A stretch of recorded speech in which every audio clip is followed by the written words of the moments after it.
Welcome, everybody, to Dead Talk Live. I'm your host, Viz, and I want to welcome all of our viewers. Thank you for tuning in. It's been a while, but we get to have a solo episode tonight, which is awesome. I miss talking to you guys. Thank you for tuning in. I want to say a big thank you to all of our moderators. A big hello. Good evening, good morning, good afternoon, depending on where in the world you're located and what time of the day you're watching this. Want to welcome Jennifer, Colette, Zoe has just joined us. Philip is just joining us as well. We have Abdul, Alejandro joining us. I hope you guys have been enjoying the interviews that have been going on, and we've had a lot of them. And starting tomorrow, guys, I'm not kidding. We're doing an episode tomorrow, and starting tomorrow, from Saturday to next Friday, we are doing 5 more interviews over the next 6 days. So it's going to be crazy. And let me just go through the list of names, starting with our guests tomorrow. Tomorrow we are having Rob Mello and Rebecca Reinhardt. Rob Mello is known from Happy Death Day. Him and Rebecca are doing a brand new movie called Tin Roof. They haven't started shooting yet, but they're doing it together. It's a throwback to the cabin camp slasher movies. So let's see how that goes. On Monday, we have Ross McCall, who has done a whole bunch of stuff, including Band of Brothers, 24, Live Another Day, a lot of horror. And then on Tuesday, we have Ken Kersinger, who played Jason in Freddy vs. Jason. That's going to be a big treat. And then Wednesday, we have writer-director Damien Leone. Damien Leone wrote and directed the terrifyingly gruesome movie called Terrifier. One of the scariest clown movies you will ever see. If you want your share of blood, guts, and gore, and you have not yet watched Terrifier, that's where to go to. Okay? And if you like creepy clowns, without a shadow of a doubt, hands down, Terrifier has the freakiest clown I have seen. It makes Pennywise, any of the other clowns you might have seen, look like child's play compared to the clown in Terrifier. And this guy who plays the Terrifier is an absolute nut job, to put it mildly. Now, moving on. Thursday we have no guest yet, but that might change. Friday, we have a real special treat. We are having the very young and talented star of the upcoming movie, The Djinn, the demonic genie movie that we've shown trailers of right here on Dead Talk Live. Ezra Dewey. Ezra has also been in a number of episodes of Criminal Minds, so I'm very familiar with Ezra. A very talented young man. I believe he's going to be starting high school in the fall, and he already has a leading role. And as a Father's Day treat, and this is a huge Father's Day tweet, a week from this Sunday, on June 20th, we're doing a show on Sunday, June 20th. Michael Satrazimus is coming back to talk about this season of Fear. I know it has not officially aired on AMC yet. It is available to AMC Plus subscribers. I did watch it. It is phenomenal. Michael Satrazimus, of course, is the executive producer and director of Fear the Walking Dead. Michael Satrazimus is an amazing person in the Walking Dead universe. He has been with the franchise since day one of The Walking Dead. Started out as a camera person, moved up to director of photography, and then moved up to being a director. His very first episode that he directed is the infamous Look at the Flowers episode on The Walking Dead when Carol has to shoot Lizzie. That was his directorial debut. And ever since then, him, Greg Nicotero, when they were back in exclusively working on just The Walking Dead, they would both swap who would be shooting the premieres and the finales. And then you have, of course, Romero Rodriguez, who is also a big director on The Walking Dead. But it would basically be Satrazimus or Nicotero that'd be directing the big premieres or finales in The Walking Dead. Michael has officially gone over to Fear the Walking Dead as of season 4 of Fear the Walking Dead, when they really cleaned house, when Morgan came over, introduced us to all the characters that we know now on Fear the Walking Dead. They brought in new showrunners in Ian and Andrew.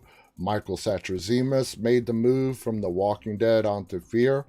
But Michael Satrazimus is just so loved and popular in the Walking Dead universe that he still occasionally, because Fear the Walking Dead is shot in Texas, but he does go to Georgia every now and again and direct a special episode for The Walking Dead. You know, that's how much he's a phenomenal director, and they want him still on The Walking Dead. Why wouldn't you? But anyway, this finale of Fear the Walking Dead that is going to drop officially on AMC for everybody this Sunday. If you guys live across the pond in the UK, Ireland, and whatnot, for you guys it's going to premiere on Monday. It's a great finale. It's not anything you would have expected. Let's just put it that way. I'm not going to spoil it for you guys. It's really nicely, excellently put together. And it's a great way to wrap up a phenomenal season of Fear the Walking Dead. And now, having watched all 16 episodes of this season of Fear the Walking Dead, I can say with a fair amount of certainty, at least for myself, that this past season, it will officially be the past season on Sunday, of Fear the Walking Dead is probably one of the best seasons in the Walking Dead universe. And that encompasses all 3 shows so far. Fear the Walking Dead, and of course Walking Dead World Beyond. It's better than seasons 3, 4, 5 of The Walking Dead. Remember, season 5 is when The Walking Dead reached its peak, averaging around 15 million viewers per week. I can say for me personally, this season 6, that is going to officially end on Sunday, of Fear the Walking Dead, I would put it as number 1 for the entire franchise. No question about it. I mean, there has not been a single episode this season on Fear which you could call a very, very slow burn, a wind up to an upcoming episode. They were all brilliantly done, action-packed, exciting, awesome storytelling. I mean, on and on and on. So don't miss it, guys. If you don't have AMC Plus, please tune in this Sunday and watch the finale of Fear the Walking Dead. If you have not been watching Fear the Walking Dead for several seasons, and you don't really want to start at season 1 or 2 or 3, the best place to start would be the beginning of season 4. That's when we really get introduced to the bulk of the new characters that we have on currently on Fear the Walking Dead.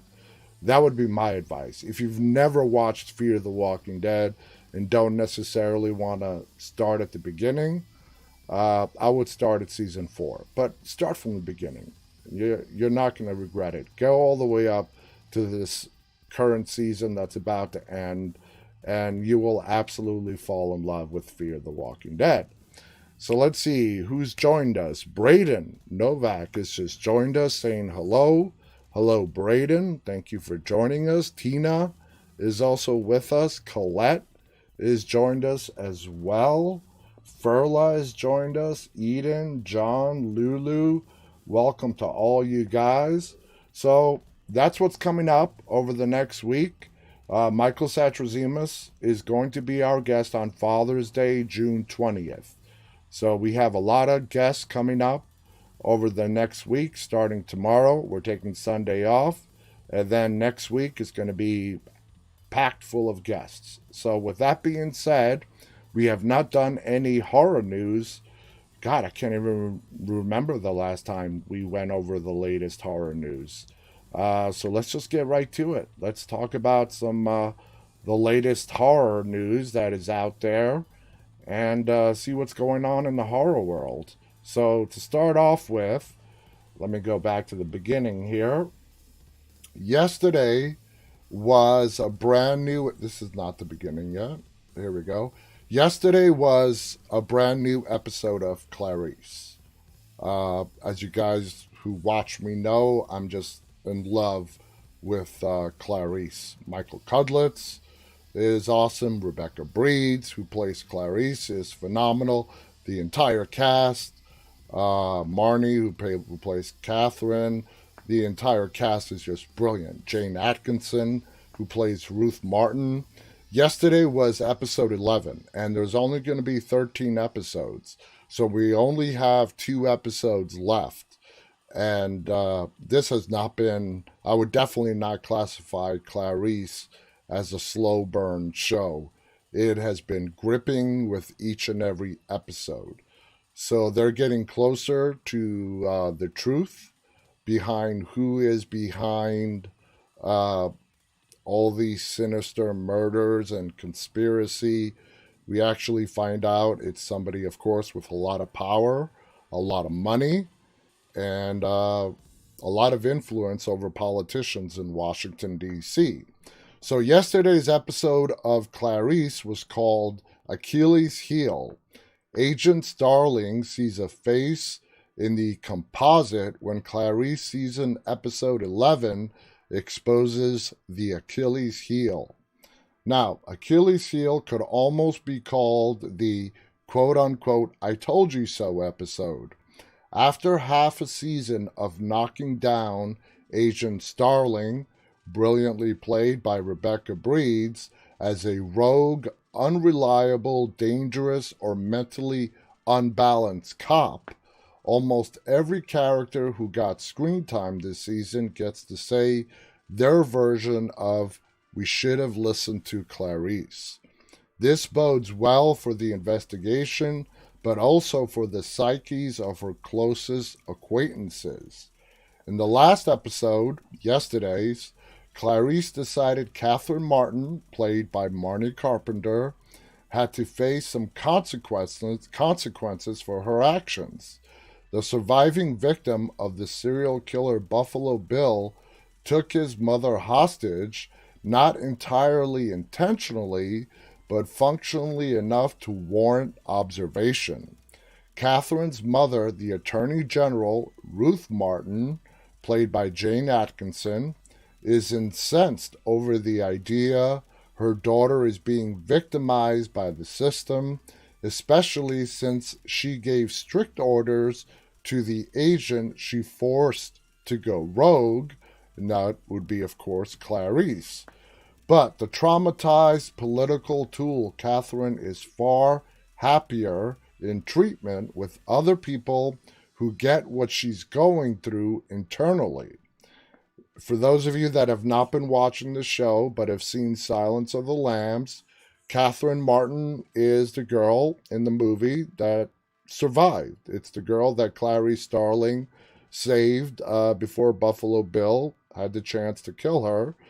I'm glad they brought the character over onto the TV show, and the TV show takes place a year after the Silence of the Lambs events, and we see the extreme PTSD that Catherine Martin is going through.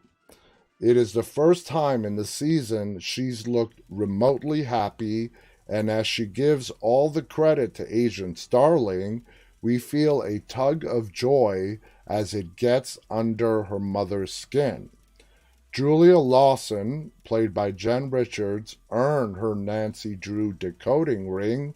Not that such a bauble was part of the Young Detective series, but the accountant knows the codes.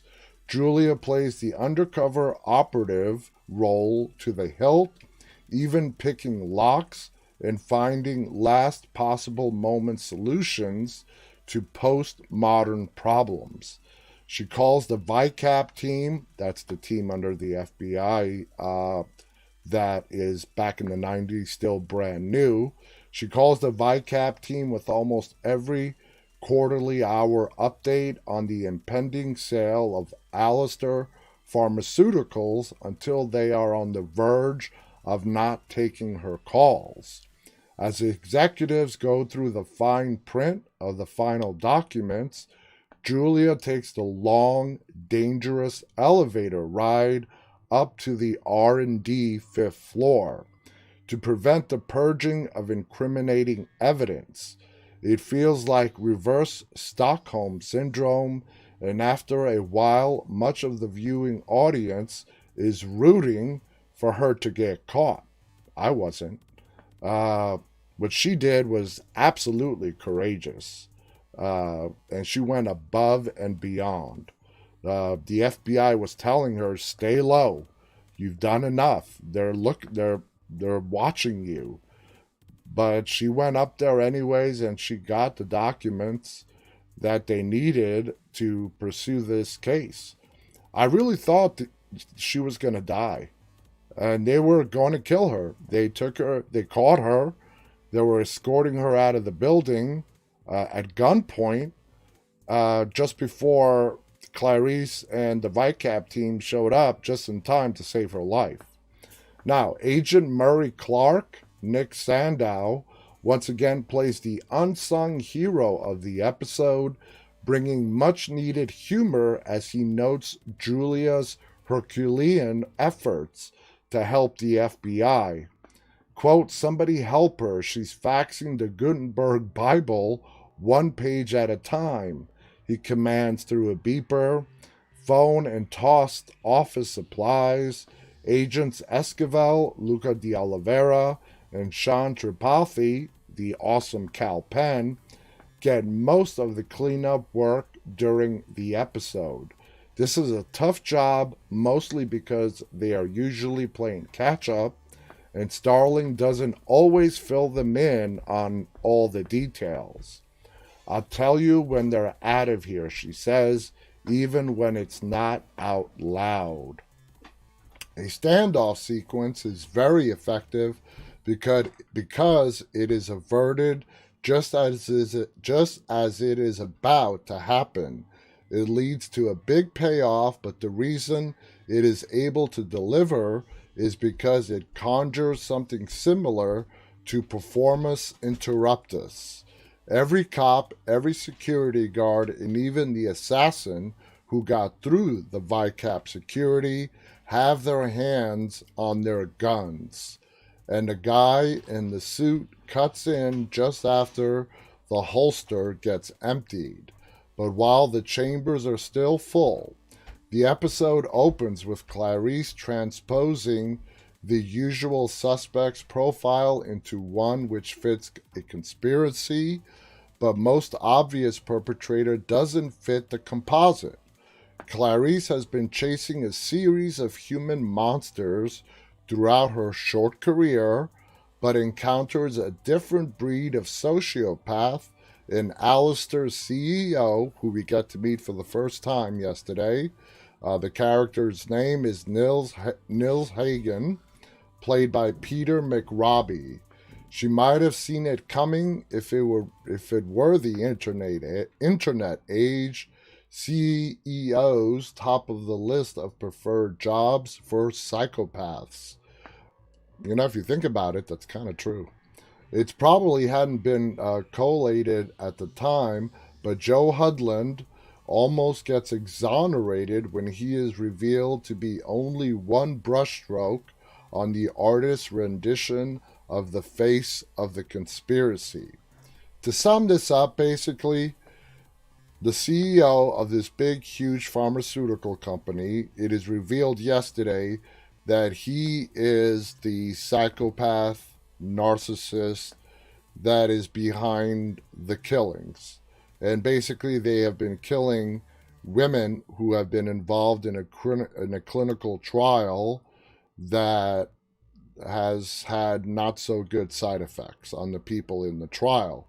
To conceal that effect, which some of those effects include birth defects and whatnot, they have been killing the women who were about to turn whistleblower. Hagen is very curious about Clarice's relationship with his son Tyson, played by Douglas Smith, the man who started a pharmaceutical monolith is one tiny warehouse has issues with women. But the problem might be because he has dinner plans. This article is just written kind of really out of whack. He admires Kronos, the god who ate all of his sons. And the son remaining, of course, was Zeus. And then they go into the Equal Opportunity Employment Commission, in which Ardelia Mapp, played by Devin Tyler, filing a complaint against the FBI for racial discrimination. So basically, it was a great episode. You got to watch it from the beginning to really follow what's been going on. The finale is just 2 weeks away. So if you haven't been watching Clarice, it got renewed for season 2. It is currently on CBS. Season 2 of Clarice is going to go to Paramount Plus, which used to be known as CBS All Access. So that's definitely another one to check out. Clarice is just awesome. Now, Fear Street. We are going to be having a guest from the Netflix trilogy that is going to be debuting in early July. That's called Fear Street. I'm not yet ready to announce the guest, but we are going to be having a guest from the trilogy. This is a very highly anticipated trilogy that's coming out on Netflix next month. Now, Netflix is banking on Fear ruling the street this summer. The streaming service has unveiled the first trailer for Fear Street, a trilogy of films that will debut 1 week apart in July and which are based on the R.L. Stine series of novels. The trilogy takes place at 3 different time periods: 1994, 1978, and then it goes a little further back, 1666, and kicks off with a group of teens in 1994 discovering that the terrifying events that have haunted their town for generations may be connected. As filmmaking, Fear Street, but also just as a movie lover, I was so excited to pay homage to some of the great eras of horror movies. Director Lee Janick said in a statement, "For the 1994 one, Scream stood above all the rest. It's peak 90s horror, and I think one of the most brilliant movies ever made, period." Then, for the 1978, I got to look at the heyday of the slasher films. Friday the 13th, Halloween, Nightmare on Elm Street. Now, for the 1666, I found the best inspiration for me lay in that beautiful world made rotten of Terrence Malick's The New World. So let's go ahead and watch the trailer before continuing on. So here we go. There was a time when things were good on Shadyside. But now, that's all gone. Oh man, I turned to run around with the skeleton hand, yeah.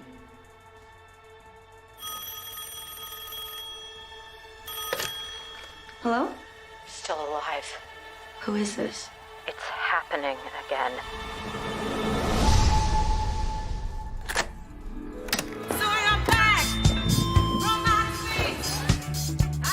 Tonight is Sunnyvale versus Shadyside. Red versus blue, good versus evil. Recommensicate color!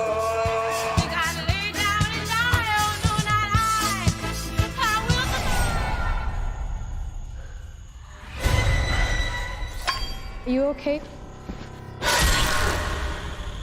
That was 1978. 5,937 days ago. Shadyside, a history of horror has earned it the nickname Killer Capital USA. What's happening to us? These massacres happen in Shadyside over and over. You were the only person who survived. How do we end this? You have to go back to where it all started. 1666. The devil has come to feast on our misdeeds. If they want a witch, Witches! Witches! I will curse this town forever.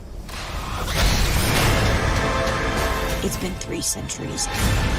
It stops here. It stops with us. Who the hell was that? How should I know? She was hot. The bitch seemed normal. Amazing observation. Your best chance is to run from this place. In Shadyside, we're all cursed. The devil is in me. Any since you're fighting these things? Try not to die. Welcome to the suck.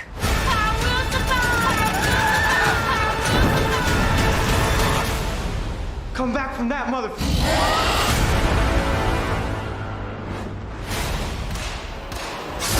Now, that looks really good. You gotta admit, that looks really good. And, I mean, how often do we get to see 3 different movies in a single trailer? So, July 2nd, 1994 is coming out. July 19th, 1978. And July 9th is 1978. And July 16th is the 1666. I wonder why they picked 1666. You think it's because of the 666? Either way, that looks absolutely fascinating and looks very interesting. Now, Stein, best known for the kid-friendly Goosebumps series, debuted the teen-oriented Fear Street in 1989. The thing that ties Fear Street to people all over the world is that we all have the same fears, Stein said in a statement.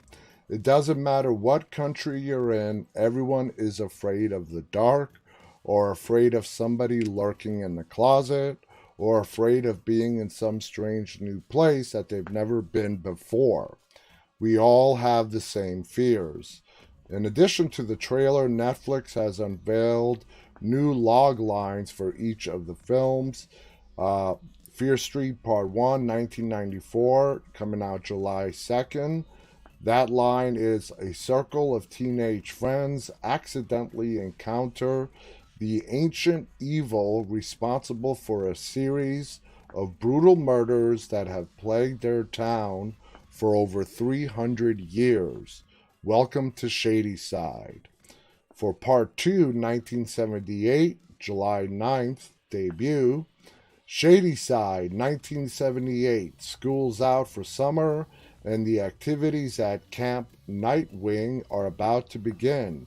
But when another Shadysider is possessed with the urge to kill, the fun in the sun becomes a gruesome fight for survival.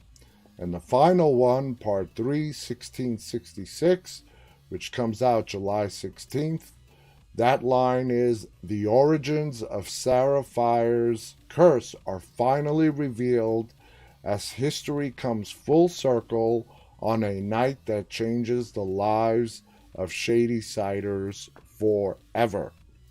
I mean, it's great. You're getting a trilogy of films. You don't have to wait 3 years, 4 years, 5 years to watch all three. You can watch them all in the same month.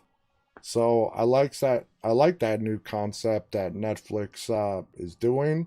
And like I said, this has been highly anticipated for a while now. And I think it's going to be one of the biggest hits over the summer. But we have to wait and see. Now, Nighthouse, a horror film that breaks the rules of jump scares, gets a release date. So before we read anything about this, it's called Nighthouse. Let's just go ahead and watch this trailer. No, we're going to mute the ad, and we're going to patiently wait. There we go. Oh, hi, Owen. So that is the husband. He took the boat out on the lake. He took a handgun that I didn't even know that we owned. And in his note, he told me I was safe now. Safe from what? I don't know. I didn't think we had secrets. Everybody has secrets.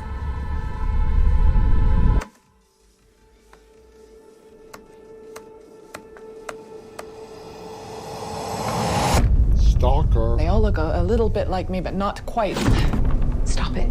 Nothing you find is gonna help you. I think he knew my husband. There's something you should know. What was he building?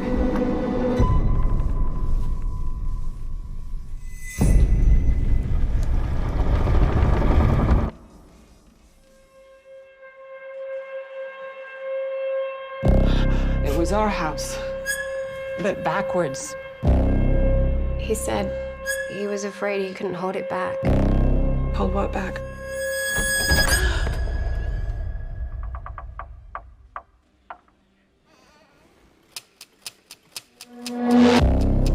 You're not well, Ben.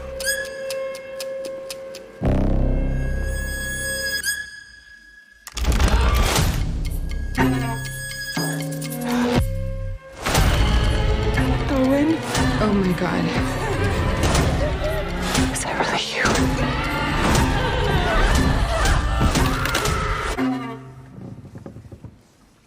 you? Interesting. Owen.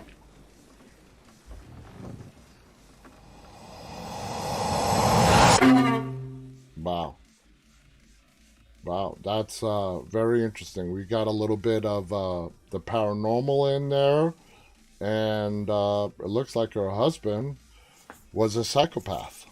So, if you're after a horror film that doesn't hold back on the scares, look no further. Following its festival success at Sundance in January, The Nighthouse was praised by critics for its chills and central performance from Rebecca Hall. She's just an amazing actress. The film, directed by David Bruckner, follows a widow who begins to uncover her recently deceased husband's disturbing secrets. Going by the reviews, the film is a horror movie of the mind and the heart, with David Elric saying that it breaks the rules of jump scares. According to IndieWire critic, it features a jolt that seems to last for 15 seconds. Collider's Perry Mimaroff says Bruckner told the audience ahead of the film's premiere, your reaction will come down to what you find most frightening, the idea that ghosts exist or the realization that they don't. Excitingly, the film has a UK release date. It will be shown in cinemas from August 15th. When is it coming out here in the US? The Nighthouse also stars Sarah Goldberg, Evan Jongate, Stacey Martin, and Vondi Curtis Hall. So I'll be looking out for that one as well. Colette and Lindsay both say it looks good, it looks cool, it looks very interesting and cool. So let's keep moving on. Here we go. Slow and Scary wins the race in defense of slow burn horror. Now, slow burn horror, for those of you that may not know, because they seem to have a term for everything these days, is a movie, in my opinion, the way movies should be done, taking their time in storytelling and character building, in particular horror movies, to a nice build up and a reveal in the final, 15, 20, 30 minutes. But anyway, that's what slow burn horror is. Now, sometimes slow burn horror films are just what the doctor ordered, because horror isn't just horror. There are many different subgenres in this multifaceted type of film, and I'm not talking just slasher, home invasion, found footage, or body horror. Horror offers comedy, gore, action, and social commentary, but it can also offer something else, a nice, slow burn, creeps up on you build up. I don't understand why every fan of scary stories doesn't love this kind of film. I am a part of many horror groups on social media, and I know from experience that many fans hate slow burn horror. I don't. I mean, they despise it. They don't even refer to it as slow burn. It's more commonly referred to as boring. Listen, I mean, these are horror fans. I'm not saying they're not, but they just want to see the kills, the blood, if you're into the supernatural, doors start slamming and closing, disembodied voices right from the beginning, instead of appreciating a good story being told. And often the same people who dislike slow burn horror will post repeatedly begging for film recommendations that will really scare them, because nothing does. While I can't say that I have loved every horror film I have watched in my lifetime, I do love some films in every subgenre, and I have a special fondness for a slow and steady burn. Now, I'm sorry, but I really hope that they don't create a horror subgenre that is just called slow burn. To me, that would be ridiculous. It goes on to say, when it's done right, a slow burn film gets under my skin and fills me with dread. As an example of the type of film I'm referring to, let's talk about a dark little flick called The Witch. Very popular film. It's a love it or hate it type of movie without a doubt, and I am firmly in the love it camp. The first time I saw it, I was on the edge of my seat for the entire 93-minute running time, feeling more and more uneasy throughout. It's a very different sort of movie, filmed in black and white and using only natural light and candles. It's set in the 1600s, and the dialogue is early modern English, making it sometimes difficult to understand. But the story of William and Catherine and their children, Thomason, Caleb, Mercy, Jonas, and baby Samuel, is tense and compelling. When the family is banished from the Puritan colony, they set up a house in the woods and their lives unravel. I found myself caught up in the story right away, wondering if Thomason was really a witch, feeling Catherine's anguish at the sudden, shocking loss of her child, uneasy every time Black Phillip the Goat was on the screen. There is nothing wrong with a good old-fashioned slasher flick, loaded with shallow characters that will be sliced into bloody bits by the end of the film. But really, there is nothing scary about that. And I gotta totally agree. The creeping dread that the witch brought upon me is far outweighed the giggly, campy horror of the Nightmare on Elm Street sequels, for instance. I'm firmly, totally on board with this guy. That does not mean I don't appreciate the Freddy franchise. I saw the original Nightmare on Elm Street on opening night in a theater and loved it. In fact, I genuinely found the first film to be scary, but the sequels did not thrill me. I may watch them for fun, but I don't turn to them when I am in the mood for something that will give me goosebumps. Slow burn horror films are the stuff nightmares are made of. Session 9 is another great film, slow building, filmed at the Danvers State Asylum in Massachusetts. It tells a story of a group of men hired to clean up asbestos from a crumbling mental hospital. Oh yeah, I remember that one. That was really good. Slowly, each man starts to experience strange things, including discovering recorded psychiatric sessions with a patient who exhibits multiple personalities. During the 9th session, an extremely disturbing personality named Simon brings our story to a horrifying and hair-raising finale. Session 9 is filled with creeping suspense and great acting performances by David Caruso, Larry Fessenden, and Paul Gauliffile. A few other slow burn horror films I would recommend are Hereditary, another hugely popular film, featuring fantastic performances by Toni Collette, and a final third act that left me stunned and shaken. The Innkeepers, another great film. Sarah Paxton was one of our guests. She was the star of The Innkeepers. Other movies include It Follows, and Shudder exclusive The Dark and the Wicked, whose star Michael Abbott Jr. was also another guest of ours. The Dark and the Wicked and Host I would put as the top 2 horror films of 2020. And I know a lot of other lists have done the same for those two. I know that there are true horror fans out there who cannot understand how some of us can love these slow-moving films, but I really enjoy the mystery of film that keeps me guessing. I don't want all the answers just handed to me quickly. I don't even necessarily want all of the answers anyway. The Dark and the Wicked never completely gave away the whys and the wherefores, and I loved that.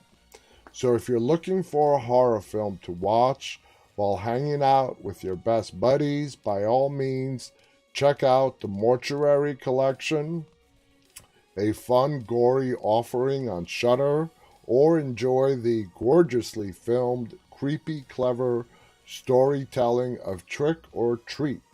But if you really want to be frightened and or disturbed, give a slow burn horror flick a fair shot. And what he's referring to as slow burn horror flicks, they are becoming more and more prevalent. Because filmmakers, there's still a demand for horror movies, like this guy explained it. Shallow characters ended up getting, they end up getting chopped up to bits by the middle of the movie, by the end of the movie, doesn't matter. But I think more and more horror fans are finding themselves appreciating a good story with rich character building that leads to an awesome ending. And a movie that just comes straight to mind is the recent Saint Maud, which is available now on Hulu and Amazon Prime, by the way. For a while there, it was only available on Epix. So if you like those kind of movies, I would also definitely recommend that you watch Saint Maud. Like I said, it is available on Hulu and Amazon Prime. I want to welcome Zachary Thomas John to the show. Andrew Valentine has joined us. Hey, Andrew. Thank you for joining us. It's good to have you with us on the show. We have got a call. Oh, no, it's Summer. Hey, Hello, love. Hey, Summer. How you doing? I'm doing wonderful. How are you? I didn't say anything bad about Rishon. I'm not in trouble, am I? Oh, no, of course not. I just called to, first off, to say hello and to hello to everyone out there. But I also want to talk about the slow burn that you're talking about. Oh. And I'm going to say that I am a fan of the slow burn. If I had to, horror is not really my thing, but I do like a good slow burn. I have no doubt. I have no doubt. Yeah. I mean, yeah. It just, you like the character building and instead of just these shallow characters with their cliches, and they end up just getting hacked up, and they're not really missed when they get hacked up. Right. But you know what? And I want you to answer this question for me. Do you think the movie Amityville Horror was a slow burn? Ooh, that's a tough question. No, because no, I would say no, because not because of the lack of character building, but because the scariness of the movie pretty much starts right away. Okay. Not because of a lack of character building. It had plenty of character building, but the scary moments, they just start pretty soon after the movie starts. Yeah, okay. I'm going to have to watch it again. I just remember going to the movies. I've seen it at the movies 4 times, and most of the time I had my eyes closed, my hands over my eyes. But I just remember that the dad in the movie just kept getting darker and darker as the movie progressed. He was being possessed. Yeah. Because he looked exactly like in the movie, and actually in real life as well, and they did this on purpose in the movie. The people that bought the house, the dad looked identical to Ronnie DeFeo, which was the guy who murdered his family a year before the Lutz family moved into that house. Wow. Yeah, and they I'm here just talking about it. I'm with you on the Amityville horror, because for me, as a kid growing up, what scared me was those red beady eyes. Yeah. That literally gave me nightmares. It scared the crap out of me. So how you doing, Summer? I'm doing great. School's out, and even though I'm working this summer, it's cool because it's not school with them kids. So I'm doing pretty good. I cannot complain. And I'm so happy to hear your voice and just to be on the show and be able to call in. So I'm so excited, and you're doing a wonderful job. And I want to say I love you. I love the team. And keep doing amazing things, Viz. You want to come back and co-host with me one night? Oh, of course. All right. Then it's a date. Course. I want you to come back and co-host with me one night. All right? All right. I'm looking forward to it. Yeah. All right. Well, I'll talk to you later. Yeah. All right. Talk to you later, Summer. Thank you for calling. All right. Bye-bye. You're welcome. There you go. That's Summer. Always good to hear from Summer. So in the little bit of time that we have left tonight, let's go to our topic, okay? And this is not an entirely new topic. We've discussed it before, but we're going to go into a different way with this one, and that's basically zombies. Of course, zombies, hugely popular. As I enjoy zombie movies very, very much.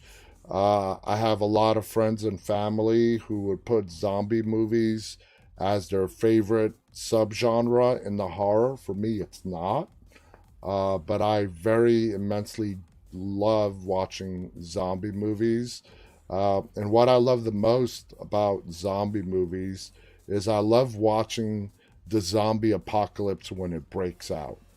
We have seen it so many times in different movies, World War Z, just to name one, when it just happens so quickly and civilization falls apart so quickly, and then you see everybody out for themselves. Just some really, really scary stuff. So, let's talk about some of the zombie movies that have been released, and they have been going on for a lot longer than some of you might think. White Zombie, 1932. White Zombie is widely considered the first feature-length zombie film. The movie stars horror icon Bela Lugosi as a white Haitian voodoo master creating zombies. Zombies actually do have a real origin in Haitian folklore. Now, of course, moving on to George Romero's Night of the Living Dead. George Romero is the granddad of all modern-day zombie films. The film that made zombies a cultural phenomenon before The Walking Dead existed. And make no mistake about it, I don't think there would be a Walking Dead if it wasn't for George Romero's Dead movies. Night of the Living Dead was considered by co-writer John Russo as the first zombie film to feature flesh-eating zombies. Though because the word zombie isn't used in the film, they're referred to as ghouls. And that's something we've also talked about in the past. There are some movies, like World War Z, where the term zombie is very much used. But in other zombie movie universes, like The Walking Dead, Night of the Living Dead, it's just that the word zombie does not exist, and that's why it's not used. Now, 28 Days Later, love that film. It really introduced us to the rage zombie, the zombies that can run and can be all over you in a split second.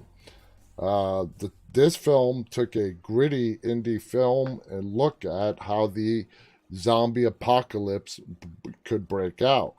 It was written on the screen by Alex Garland, developed the film after having an idea that zombies, what would it be like if zombies could run? Up until that point, zombies were just slow, snail-moving creatures. And for me, it took the idea of making zombies actually run, create human totem poles, come crashing over walls, like we saw again in World War Z, and took it to a whole new terrifying level. He took that concept of the film with the producer Andrew McDonald, who loved the idea. He took a very real-world approach to the zombie origins, having it be the result of a virus that spread into a pandemic, something that is particularly timely for what the world has gone through, especially now in the last year and a half. The zombies and the film were heavily inspired, again, by George Romero. Dawn of the Dead, the remake, all right? We're not talking about the original, the remake, the 2004 Dawn of the Dead, which is a really good remake. Probably the best remake of George Romero's original Dead movies. Zack Snyder pulls off an impossible task by making, like I said, a pretty damn good remake. Continued the concept of running zombies, evolving them from the original George Romero film. The zombies in the film are representative, herd in a collective mentality, a theme carried over from the original film. There is no established origin in the film as to where the virus might have come from. If you guys remember A Night of the Living Dead, when they were watching that television and they were watching those news people, they were spreading all sorts of reports that this breakout might have been the result of a passing comet that did a flyby near the Earth, and that could be possibly where this virus might have come from. Now, also, Shaun of the Dead, comic, lighthearted. I would not really call it a full-blown comedy, but a very lighthearted zombie, for lack of a better term.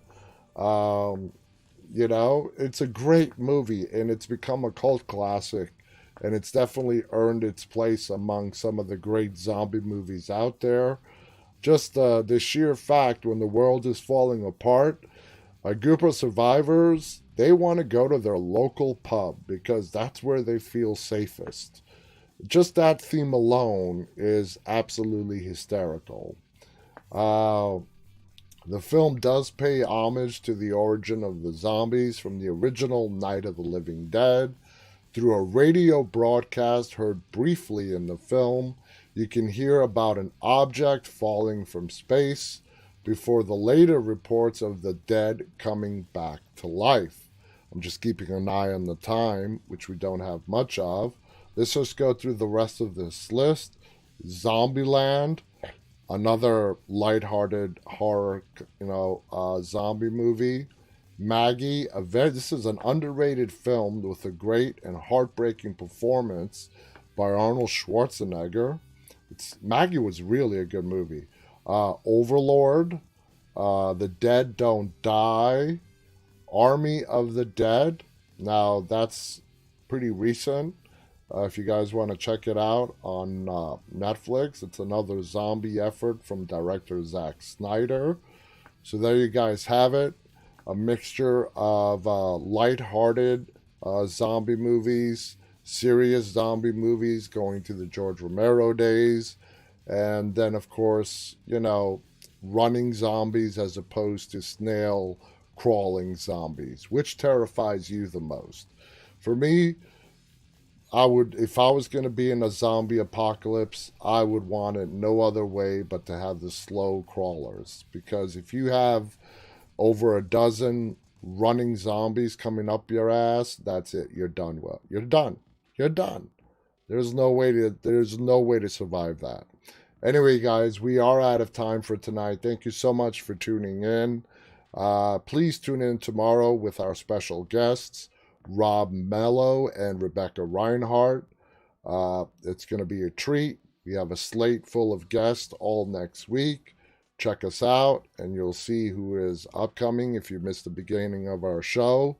So stay safe, and until tomorrow night, guys, remember, always stay walking. Good night.